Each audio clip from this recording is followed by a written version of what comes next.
क्या आप भी देने वाले हैं 2024 में 10th का एग्ज़ाम? तो ये वीडियो आपके लिए काफ़ी इम्पोर्टेंट होने वाला है, क्योंकि यहाँ पे मैथ का काफ़ी इम्पोर्टेंट ऑब्जेक्टिव प्रश्न लाया है आप सभी के एग्ज़ाम के लिए। अगर आप सभी इस वीडियो को मिस करते हैं तो आप सभी अपना 20 नंबर से सीधे हाथ धो डालेंगे। यहाँ पर इतना ऑब्जेक्टिव क्वेश्चन इम्पोर्टेंट लाया गया है जो आपके सीधे एग्ज़ाम में देखने को ज़रूर मिलेगा। काफ़ी इम्पोर्टेंट ऑब्जेक्टिव क्वेश्चन आप सभी के बीच में लाया गया है, तो आप सभी क्लास को शुरू से अंत तक जरूर करेंगे। हाँ, आप सभी कमेंट करके बताएंगे तो आप सभी का 20 में जो है ना सर कितना ऑब्जेक्टिव क्वेश्चन सही हुआ है। और वीडियो पसंद आए तो वीडियो को लाइक और एक चैनल को सब्सक्राइब जरूर करेंगे। तो चलिए क्वेश्चन नंबर 1 से मैं क्लास को शुरू करता हूँ। उससे पहले यहाँ पर देख लेंगे प्रश्न 1 से 100 तक आप सभी के एग्जाम में रहता है, ठीक है। वो भी 4 विकल्प के साथ, यानी कि 4 गो ऑप्शन दिया रहेगा। उसमें आपको किन्हीं कितना 50 प्रश्नों का क्या रहता है, उत्तर देना रहता है, ठीक है। उसके बाद ओमार शीट पर जो है ना चिन्हित मात्र आपको 50 को करना रहता है, ठीक है ना। 100 में से मात्र आपको 100 ऑब्जेक्टिव क्वेश्चन दिया है, उसमें से आपको 50 ही ऑब्जेक्टिव क्वेश्चन ओमार शीट पर बनाना रहता है, ठीक है। तो चलिए यहाँ से टोटल आप सभी 20 ऑब्जेक्टिव क्वेश्चन अगर आप सभी देख लेते हैं ना, तो आपके एग्जाम में जो है ना अच्छे तरीके से 20 ऑब्जेक्टिव क्वेश्चन आप सभी बना के आ सकते हैं। इतना इंपॉर्टेंट ऑब्जेक्टिव क्वेश्चन लाया गया है, ठीक है। तो चलिए वीडियो को मिस कहीं नहीं करेंगे। चलिए तो क्वेश्चन नंबर 1 है कि इस निम्न में से कौन सी छोटी संयुक्त संख्या है। देखिए सबसे छोटी अगर संयुक्त संख्या की बात किया जाए ना, सबसे छोटी संयुक्त संख्या की अगर बात किया जाए ना, ठीक है ना, तो वो हो जाएंगे आप सभी को 4। चूंकि 4 जो है ना देखिए 1 से भी कट सकता है, और ये 2 से भी कट सकता है, और ये 4 से भी कट सकता है, ठीक है। तो ये क्या हो जाएगा सबसे छोटी संयुक्त, यानी कि ऑप्शन यहाँ से डी राइट आंसर हो जाएंगे। उसके बाद दूसरा नंबर क्वेश्चन है कि इससे पाई है। देखिए पाई जो है ना, पाई ये क्या हो जाएगा प्यारे बच्चों, आप सभी को याद रखना है। ये जो है ना सो ये अपरिमेय हो जाएगा। क्या हो जाएगा ना, ये एक क्या हो जाएगा ना, अपरिमेय संख्या हो जाएगा, यानी कि ऑप्शन ए राइट आंसर हो जाएगा। पाई क्या होता है, तो पाई एक अपरिमेय संख्या होता है। वीडियो समझ में आते जा रहे हैं, सारे ऑब्जेक्टिव क्वेश्चन अगर समझ में आते जा रहे हैं तो आप सभी एक बार लाइक जरूर कर देंगे, ठीक है। चलिए उसके बाद यहाँ पे तीसरा नंबर क्वेश्चन करा कि इस निम्न में से कौन सा अपरिमेय संख्या है प्यारे बच्चों। देखिए आपको 4 गो ऑप्शन दिया गया है, और इन ऑप्शन में से आपको चुनना है जो अपरिमेय संख्या कौन है। देखिए मैं आपको बताता हूं। देखिए 3/4 जब इसको हम लिखेंगे ना, ठीक है ना, तो 1/4 आ जाएगा, जो कि ये क्या है, ये परिमेय संख्या हो जाएगा, ठीक है। यहाँ पर देखिए 2/10 है, जब इसको तोड़ेंगे ना तो इसको हम 1/√5 लिख सकते हैं, जो कि ये मेरा क्या है, ये मेरा क्या है, अपरिमेय संख्या है, ठीक है। तो जो कि मेरा यहाँ पे ऑप्शन यहाँ जो है ना बी ही सही हो जाएगा। क्या हो जाएगा ना, ऑप्शन बी राइट आंसर हो जाएंगे। चलिए उसके बाद 4 नंबर क्वेश्चन है कि इस दो संख्या के लॉसो और तथा मोसो बराबर होता है तो संख्या है। देखिए कोई दो संख्या है, उसका लॉसो और मोसो अगर बराबर हो जाए, क्या आ जाए, अगर 5 आ जाए और फिर 5 आ जाए, ठीक है ना, तो आपको ये ध्यान रखना है उसका संख्या भी जो है ना सब बराबर ही होगा। क्या हो जाएगा ना, उसका संख्या भी क्या हो जाएगा फिर बच्चों, उसका संख्या भी जो है ना वो बराबर ही होगा। तो इसी कारण उसका लॉसो और मोसो क्या होता है, बराबर होता है। तो इसका ऑप्शन बी राइट आंसर हो जाएंगे। चलिए 6 नंबर क्वेश्चन है कि इस 0.29 उसके ऊपर रैंकिंग लगा हुआ है। यहाँ पर आप सभी को देखना है, और इसको मैं ट्रिक के माध्यम से आप सभी को बताता हूँ, ठीक है। देखिए जो संख्या दिया रहेगा ना उतना हमको लिख लेना है, ठीक है। देखिए 29 दिया है तो 29 लिख लेंगे, ठीक है ना। कि क्या वो संख्या के ऊपर जो है ना रेखिंग लगा है, कितना संख्या के ऊपर, तो 1 और 2 संख्या के ऊपर लगा हुआ है। तो नीचा में हमको 2 संख्या यानी कि 2 9 दे देना है। कितना देना है, नीचा में 2 9 दे देना है। यही आपका हो गया आंसर, जो कि आपका ऑप्शन यहाँ से डी राइट आंसर हो जाएगा, ठीक है ना। चलिए उसके बाद यहाँ पे 6 नंबर क्वेश्चन देखेंगे, करा कि 1 माइनस साइन स्क्वायर 30 डिग्री। तो 1 minus sine square and sine 30 degree का मान क्या होता है, तो √3/2 होता है, ठीक है। और ये स्क्वायर होता है। तो 1 माइनस जब इसको गुना करिएगा तो 3/2 आ जाएगा, और बटा में 1 आ जाएगा। जब आप एलसीएम लीजिएगा ना, सॉरी 4 आ जाएगा। जब आप एलसीएम लीजिएगा ना तो ये आ जाएगा, हमको पता है आपको 6 का राइट आंसर आप सभी को आ जाएगा। यहाँ से क्या हो जाएगा, 1/, जब आप एलसीएम लीजिएगा तो ये जाएगा 4 और माइनस आ जाएगा 3, यानी कि 1/, यहाँ से 4 आ जाएगा, ठीक है। जो कि ऑप्शन मेरा यहाँ पे क्या है, जो कि ऑप्शन मेरा यहाँ पे सी राइट आंसर हो जाएगा। चलिए उसके बाद यहाँ पे 7 नंबर क्वेश्चन की ओर बढ़ते हैं। तो 7 नंबर क्वेश्चन है कि निम्नलिखित में से किसका दशमलव प्रस्थान जो है ना वह शांत है। देखिए शांत होने के लिए क्या होता है पता है आपको, अंश और हर में, ठीक है ना। क्या देखिए ऊपर वाला अंश हो जाता है और बट्टा ये नीचे वाला जो है ना हर होता है, ठीक है ना। तो हर हर में जो है ना आपको 2 होना चाहिए और 5 होना चाहिए, ठीक है ना। 2 और 5 के अलावा अगर कोई आ रहा है ना तो वह अशांत होगा। क्या हो जाएगा ना, 2 और 5 के अलावा अगर कोई और आ रहा है ना तो वह अशांत हो जाएगा, ठीक है ना। तो चलिए मैं पहला को चेक करता हूँ। तो 7 और हर को हम तोड़ूंगा, ठीक है ना। तो हर को देखिए ना, यहाँ से तोड़ते हैं 40 को, तो 2 हो जाएगा, तो यहाँ से आ जाएगा 20, फिर 2 हो जाएगा, तो यहाँ से आ जाएगा 10, फिर 2 हो जाएगा, यहाँ से आ जाएगा 5। यहाँ पे देखिए ना 2 ही है ना, कितना है 2 गुना 2 गुना 2 गुना 5, यानी कि हर में देखिए कितना 2 और 5 आ रहा है भाई। तो 2 और 5 आएगा तो वो हमेशा शांत ही है। क्या हो जाएगा ना, 2 और 5 कोई भी संख्या के हर में 2 और 5 आ जाएगा ना तो वो हमेशा शांत रहेगा, और 2 और 5 के अलावा कोई और आ जाएगा ना तो वो अशांत हो जाएगा, ठीक है। तो आप सभी को याद रहे, ऑप्शन यहाँ से ए राइट आंसर हो जाएगा। चलिए उसके बाद यहाँ पे 8 नंबर क्वेश्चन देखिए, निम्नलिखित संख्या में से किसका दशमलव प्रशांत अशांत है। देखिए अब आपसे अशांत पूछा जा रहा है, ठीक है ना। तो चलिए अशांत हम देखते हैं, ठीक है ना। तो चलिए इसको हम देखते हैं भाई, ठीक है ना। अशांत में क्या होता है, 2 और 5 के अलावा कोई आएगा तो वह क्या हो जाएगा, अशांत हो जाएगा, ठीक है ना। देखिए जब इसको तोड़िएगा ना, ठीक है ना, तो 8 के तो 5 बट्टा ये 2 का पावर 2 दूना 4 दूना 8, यानी कि 3 आ जाएगा, ठीक है।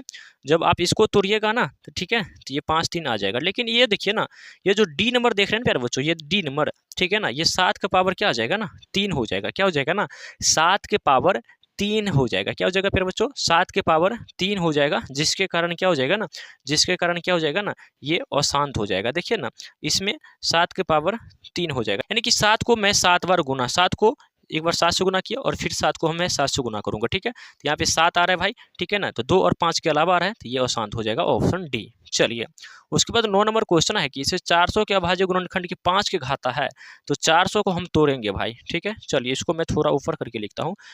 तो 400 को मैं तोड़ूंगा तो यहाँ से आ जाएगा ये 200, फिर इसको तोड़ूंगा तो ये आ जाएगा 100, फिर इसको तोड़ूंगा तो ये आ जाएगा 50, फिर इसको तोड़ूंगा तो ये आ जाएगा 25, और फिर जब इसको तोड़ूंगा तो ये आ जाएगा 5। यानी कि इसमें 5 जो है ना सो 2 बार आता है। कितना बार आता है प्यारे बच्चों, तो 5 जो है ना सो 2 बार, तो 5 का घात कितना बार आ रहा है, 2 बार, यानी कि ऑप्शन ई राइट आंसर हो जाएगा। चलिए उसके बाद देखिए बोल रहा है कि यदि 130 बराबर 15 गुना 8 प्लस 10 तथा मौसो 130, 15 बराबर मौसो एक्स वाई, तो एक्स वाई का मान क्या होगा। देखिए यहाँ से हमको देखिए तो ए कितना भाई, ये ए हो गया, ये बी हो गया और ये क्यू हो गया, ठीक है। ये क्या हो गया, ए हो गया, बी और ये आर हो गया, ठीक है। तो हमको ए आर निकाल लेना है, कितना ए आर निकाल लेना है। यहाँ पे 15 और 10 आ जाएगा, क्या हो जाएगा ना 15, 10 हो जाएगा, जो कि ऑप्शन मेरा यहाँ पे ए राइट आंसर हो जाएगा, ठीक है। चलिए उसके बाद यहाँ पे 11 नंबर क्वेश्चन करा है कि रूट अंडर 125 का परिमेयकरण गुणनफल है, ठीक है। तो देखिए 125 को हम क्या क्या लिख सकते हैं भाई, तो इसको लिख सकते हैं क्या, रूट अंडर 25 और गुणे 5 लिख सकते हैं, ठीक है।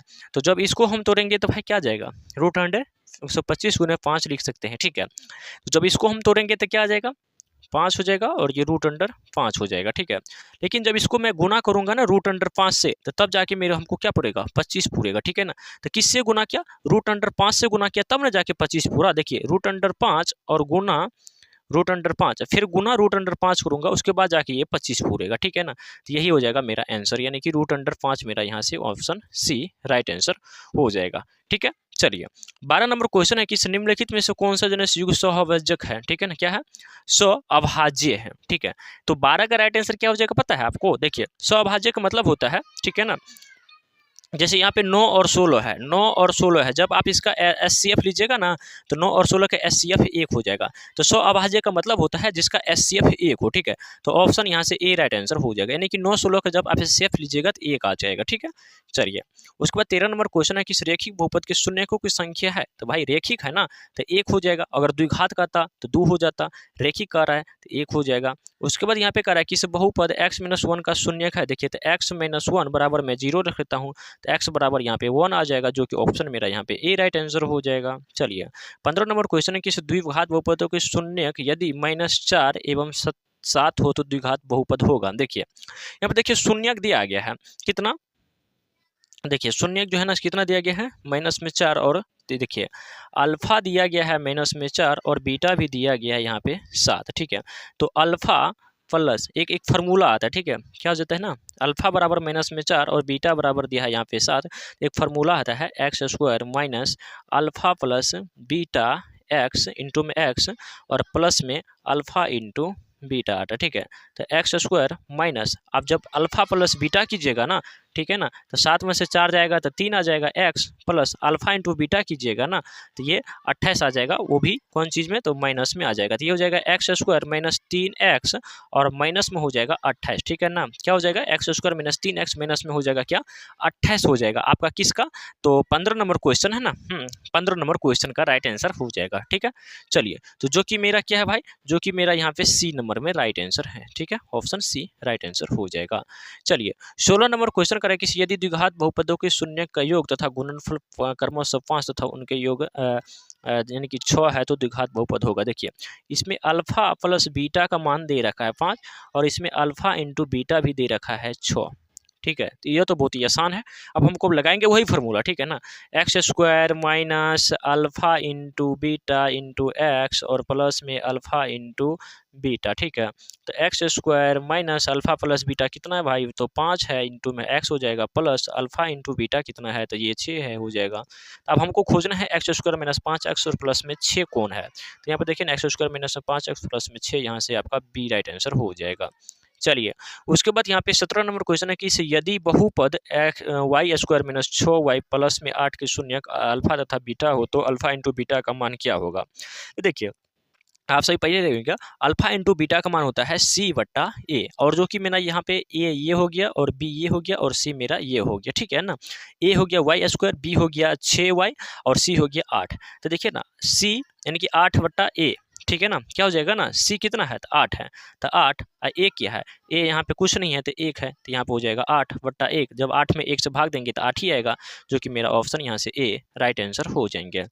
चलिए उसके बाद यहाँ पे 18 नंबर क्वेश्चन करा कि इसे यदि बहुपद एफ एक्स यदि इतना हो तो एफ एक्स मतलब जो यहाँ पे एक्स है ना वहाँ पे -1 रखे हैं, तो तब क्या हो जाएगा प्यारे बच्चों। तो जब इसको आप हल कीजिएगा ना, जब इसको आप हल कीजिएगा ना तो आपको 12 आ जाएगा, क्या हो जाएगा 12 हो जाएगा। चलिए हम कर देते हैं 3 गुना यहाँ पे एक्स स्क्वायर है ना तो इसको माइनस में 1 रखेंगे, ठीक है, स्क्वायर माइनस में 7 गुना माइनस में 1 और प्लस में 2 हो जाएगा। तो देखिए -1 गुना -1 तो क्या हो जाएगा प्लस का 1 और गुना में करेंगे 3 तो 3 और माइनस में क्या हो जाएगा -1 प्लस के 7 और प्लस का 2 हो जाएगा। तो 7 2 9 9 2 12 हो जाएगा, यहाँ से ऑप्शन यहाँ से क्या हो जाएगा ना बी राइट आंसर हो जाएगा। चलिए 19 नंबर क्वेश्चन है कि यहाँ पे बहुपद एक्स स्क्वायर माइनस 3 के शून्यक है। तो देखिए क्या हो जाएगा ना एक्स स्क्वायर माइनस 3 है, ठीक है ना, तो बराबर में 0 तो एक्स, ठीक है। और यहाँ पर देखिए अब इस 3 को इधर भेजेंगे तो ये आ जाएगा 3 और ये जो रूट है ना इधर आके क्या हो जाता है ना स्क्वायर चिन्ह इधर आके रूट चढ़ जाता है, और रूट जब भी होता है तो ये प्लस माइनस दोनों में होता है। तो इसका मतलब है क्या हो जाएगा ना √3 प्लस में भी और 1 माइनस में भी, ऑप्शन यहाँ से बी राइट आंसर हो जाएगा। उसके बाद यहाँ पे 20 नंबर क्वेश्चन है कि यदि बहुपद इतना इतना इतना का हल है। तो देखिए यहाँ पे देखिए मैं इसको थोड़ा सा अच्छी तरीका से हल करता हूँ, ठीक है ना। यहाँ पे देखिए कितना है तो 6x माइनस में 2y और बराबर में 0, इधर कितना है भाई तो 10x प्लस में 2y और बराबर में 32 है, ठीक है। तो चलिए यहाँ पर देखिए हम ये बी नंबर वाला को मान रखते हैं, ठीक है ना। तो x बराबर 2 यानी कि 2 माइनस y बराबर में गुना 6 बराबर में 0, तो 6 दूना 12 माइनस 12 बराबर में 0, इधर भी 12 में से 12 गया तो 0, इधर भी 12 में से 12 गया तो 0। चलिए इधर भी हल करता हूँ तो 10x गुना में यहाँ पे 2 और प्लस में 2 गुना यहाँ पर 6 बराबर में 32, ठीक है। तो 10 दूना 20 और यहाँ पे 6 दूना 12 बराबर में 32, ठीक है ना। जब इसको भी जोड़ेंगे तो 32 बराबर में 32, ठीक है ना। तो यही कह रहा था भाई ऐसा कौन सा मान है जो इधर भी रखने पर 0 आ जाएगा, 0 आ जाएगा यानी कि दोनों बराबर हो जाएगा, इधर भी रखने पर दोनों बराबर हो जाए, ठीक है ना। तो ये जो देख रहे हैं ना x बराबर 2 और y बराबर 6, ये दोनों अगर मान रखते हैं b का मान तो ये दोनों क्या हो जाता है इधर भी 0 हो जाएगा और इधर भी क्या हो जाएगा 32 बराबर 32 हो जाएगा, ठीक है। तो इसका क्या हो जाएगा ना ऑप्शन यहाँ से बी सही आंसर हो जाएगा। तो टोटल यहाँ से 20 ऑब्जेक्टिव क्वेश्चन था प्यारे बच्चों, जो आपके एग्जाम के लिए, ठीक है ना, जो आपके एग्जाम के लिए काफी इंपॉर्टेंट था, ठीक है ना। तो आप सभी को ये क्लास कैसा लगा प्लीज आप सभी कमेंट करके जरूर बताइएगा, ठीक है ना। और फिर मिलते हैं आप सभी को अगले क्लास में, तब तक के लिए ओके बाय, जय Hind, thank you so much.